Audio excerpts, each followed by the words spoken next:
4 mois de prison avec sursis. Laurent Levacher n'ira donc pas en prison. L'éleveur bovin, qui fut également l'un des candidats de la saison 15 de l'émission de M6 L'amour est dans le pré, était jugé depuis vendredi 8 septembre devant la 4e chambre correctionnelle de Rouen pour abandon volontaire de son troupeau, suite à une enquête de flagrance intervenue sur son exploitation en mars dernier, qui avait fait apparaître des manquements sérieux aux règles de la protection animale.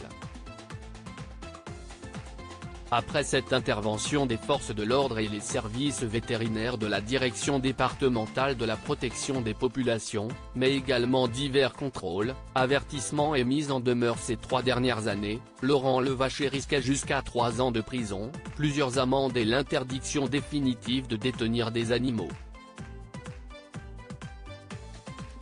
Le procureur de la République avait requis 8 mois de prison avec sursis et le substitut du procureur de la République de Rouen avait demandé une interdiction totale d'exercer toute activité d'élevage.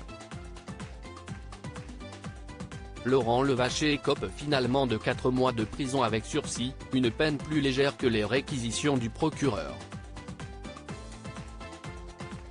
L'amour est dans le pré 2023. Découvrez le portrait des agriculteurs de la saison 18. Laurent, l'amour est dans le pré, que lui est-il reproché?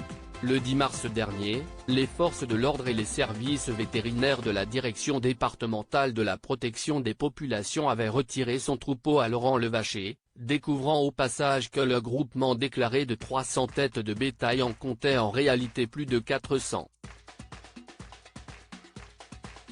L'opération avait mobilisé 150 personnes et bloqué une partie du village. Des carcasses abandonnées ont été trouvées dans les champs et certains animaux étaient très maigres, dans un état sanitaire déplorable. L'un d'eux a d'ailleurs dû être euthanasié, déplorait alors Christophe Marie, directeur adjoint de la Fondation Bardot, dans les colonnes du Parisien.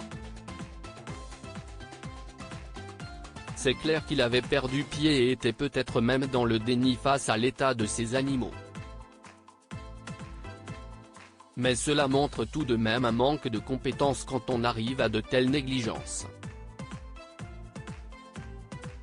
Les animaux saisis en mars dernier avaient été placés dans des élevages partenaires de la Fondation Bardot.